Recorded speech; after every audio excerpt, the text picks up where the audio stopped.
آدم علیہ السلام کے اندر جب روح پھونکی گئی تو ان کو چھینک آئی، تب انہوں نے الحمدللہ کہا۔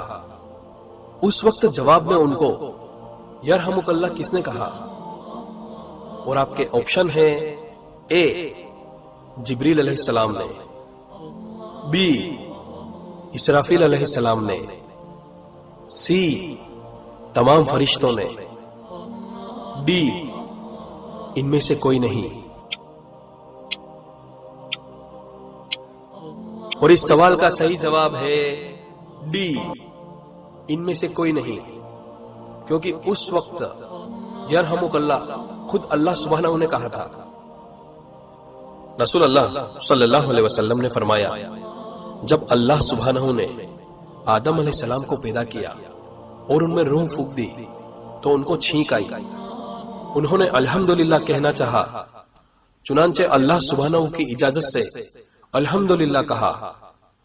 پھر ان سے ان کے رب نے کہا یرحمک اللہ، یعنی اللہ تم پر رحم فرمائے۔ اے آدم، ان فرشتوں کی بیٹھی ہوئی جماعت اور گروہ کے پاس جاؤ اور ان سے السلام علیکم کہو۔ انہوں نے جا کر السلام علیکم کہا تو فرشتوں نے جواب دیا وعلیکم السلام ورحمۃ اللہ۔ جامع ترمذی صحیح